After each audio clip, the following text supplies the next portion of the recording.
Let's see. But sir ಇದು 14 ವರೆಗೂ custody extend ಆಗಿರೋದು ಏನಾದರೂ ಪಾಸಿಬಿಲಿಟೀಸ್ ಇದೆಯಾ ಅದ್ರ ಬಗ್ಗೆ?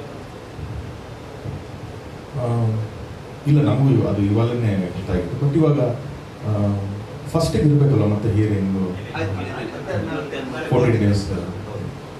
ನಾನು ಲಾಸ್ಟ್ ಅವ್ರಿಗೆ ಮೀಟ್ ಮಾಡಿದಾಗ ಕೂಡ ಅವರು ಅದೇ ಅಂದಿದ್ರು, ನೀನು ಏನೇ ಕಾರಣಕ್ಕೂ, ಯಾಕಂತಂದರೆ ಈ ಡೇಟ್ಸ್ನ ನಾನು ಮುಂಚೆ ಮಾತಾಡಿದ್ದೆ ಸರ್ ಹತ್ರ. ಅವಾಗ ನಾವು ಅವ್ರ ಸಿನಿಮಾ ನಮ್ಮದೆಲ್ಲ ಪ್ಲ್ಯಾನಿಂಗ್ ಇರೋದಕ್ಕೆ ಒಂದು ಡಿಸ್ಕಷನ್ ಅಂತ ಬಂದಿತ್ತು, ಯಾವಾಗ ಆಗಲಿ ಅಂತಂದ್ರೆ ಅವಾಗ ನಾನು ಹೇಳಿದ್ದೆ ಈ ಥರ ಡೇಟ್ಸ್ ಆಪ್ಷನ್ ಇದೆ ಆಗಸ್ಟ್ ಅಂತಂದರೆ. ಓಕೆ ನೀನು ಆಗಸ್ಟ್ ಮಾಡೋದು ಅವ್ರಿಗೆಲ್ಲ ಗೊತ್ತಿದ್ದಿದ್ದರಿಂದ ನಾನು ಹೋದಾಗಲೂ ಅವ್ರು ಫಸ್ಟ್ ಅದೇ ಹಾಯ್ ಹಲೋ ಅಂತ ಒಂದಿಲ್ಲ. ಫಸ್ಟ್ ಅವ್ರು ಕೇಳಿದೆ, ಮದುವೆ ಪ್ರಿಪ್ರೇಷನ್ಸ್ ಎಲ್ಲ ಚೆನ್ನಾಗಿ ನಡೀತಾ ಇದೆಯಾ ಅಂತ. ನಾನು ಸಖತ್ ಎಮೋಷ್ನಲ್ ಆಗಿದ್ದೆ ಅಲ್ಲಿ, ನನಗೆ ಏನು ಮಾತಾಡೋದು ಗೊತ್ತಾಗ್ತಿರಲಿಲ್ಲ. ಅವರೇನೇ ನಾನು ಸಮಾಧಾನ ಮಾಡಿಬಿಟ್ಟು ಅಲ್ಲಿ ಹೇಳಿದ್ರು, ಏನು ಚೇಂಜ್ ಆಗಬಾರ್ದು, ಅದೇನು ಡೇಟ್ ಇದೆ ಅದೆಲ್ಲ ಒಳ್ಳೆ ಮುಹೂರ್ತದ ಟೈಮೆಲ್ಲ. ಯಾಕಂದ್ರೆ ನಾವು ಅಷ್ಟೊತ್ತಿಗೆ ಲಗ್ನ ಪತ್ರಿಕೆ ಓದಿದ್ದು ಎಲ್ಲ ಆಗೋಗಿತ್ತು. ಸೊ ಅದೆಲ್ಲ ಚೇಂಜ್ ಮಾಡಬಾರ್ದು, ಒಳ್ಳೇದಲ್ಲ.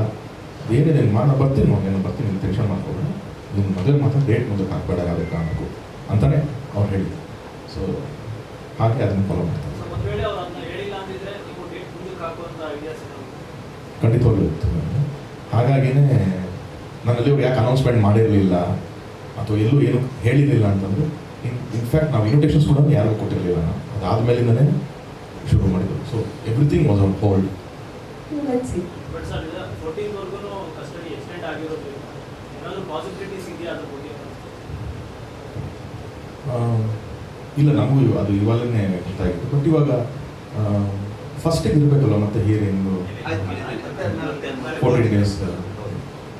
ನಾನು ಲಾಸ್ಟ್ ಅವ್ರಿಗೆ ಮೀಟ್ ಮಾಡಿದಾಗ ಕೂಡ ಅವರು ಅದೇ ಅಂದಿದ್ರು, ನೀನು ಏನೇ ಕಾರಣಕ್ಕೂ, ಯಾಕಂತಂದರೆ ಈ ಡೇಟ್ಸ್ನ ನಾನು ಮುಂಚೆ ಮಾತಾಡಿದ್ದೆ ಸರ್ ಹತ್ರ. ಅವಾಗ ನಾವು ಅವ್ರ ಸಿನಿಮಾ ನಮ್ಮದೆಲ್ಲ ಪ್ಲ್ಯಾನಿಂಗ್ ಇರೋದಕ್ಕೆ ಒಂದು ಡಿಸ್ಕಷನ್ ಅಂತ ಬಂದಿತ್ತು, ಯಾವಾಗ ಆಗಲಿ ಅಂತಂದ್ರೆ ಅವಾಗ ನಾನು ಹೇಳಿದ್ದೆ ಈ ಥರ ಡೇಟ್ಸ್ ಆಪ್ಷನ್ ಇದೆ ಆಗಸ್ಟ್ ಅಂತಂದರೆ. ಓಕೆ ನೀನು ಆಗಸ್ಟ್ ಮಾಡೋದು ಅವ್ರಿಗೆಲ್ಲ ಗೊತ್ತಿದ್ದಿದ್ದರಿಂದ ನಾನು ಹೋದಾಗಲೂ ಅವ್ರು ಫಸ್ಟ್ ಅದೇ ಹಾಯ್ ಹಲೋ ಅಂತ ಒಂದಿಲ್ಲ. ಫಸ್ಟ್ ಅವ್ರು ಕೇಳಿದೆ, ಮದುವೆ ಪ್ರಿಪ್ರೇಷನ್ಸ್ ಎಲ್ಲ ಚೆನ್ನಾಗಿ ನಡೀತಾ ಇದೆಯಾ ಅಂತ. ನಾನು ಸಖತ್ ಎಮೋಷ್ನಲ್ ಆಗಿದ್ದೆ ಅಲ್ಲಿ, ನನಗೆ ಏನು ಮಾತಾಡೋದು ಗೊತ್ತಾಗ್ತಿರಲಿಲ್ಲ. ಅವರೇನೇ ನಾನು ಸಮಾಧಾನ ಮಾಡಿಬಿಟ್ಟು ಅಲ್ಲಿ ಹೇಳಿದ್ರು, ಏನು ಚೇಂಜ್ ಆಗಬಾರ್ದು, ಅದೇನು ಡೇಟ್ ಇದೆ ಅದೆಲ್ಲ ಒಳ್ಳೆ ಮುಹೂರ್ತದ ಟೈಮೆಲ್ಲ. ಯಾಕಂದ್ರೆ ನಾವು ಅಷ್ಟೊತ್ತಿಗೆ ಲಗ್ನ ಪತ್ರಿಕೆ ಓದಿದ್ದು ಎಲ್ಲ ಆಗೋಗಿತ್ತು. ಸೊ ಅದೆಲ್ಲ ಚೇಂಜ್ ಮಾಡಬಾರ್ದು, ಒಳ್ಳೇದಲ್ಲ. ಏನಿದೆ ನಾನು ಬರ್ತೀನಿ, ನಾನು ಬರ್ತೀನಿ, ನೀನು ಟೆನ್ಷನ್ ಮಾಡ್ಕೊಬೇಡ, ನಿನ್ನ ಮದುವೆ ಮಾತ್ರ ಡೇಟ್ ಮುಂದಕ್ಕೆ ಹಾಕಬೇಡ ಯಾವುದೇ ಕಾರಣಕ್ಕೂ ಅಂತಲೇ ಅವ್ರು ಹೇಳಿದ್ರು. ಸೊ ಹಾಗೆ ಅದನ್ನು ಫಾಲೋ ಮಾಡ್ತಾರೆ. ಖಂಡಿತವಾಗ್ಲೂ ಇತ್ತು.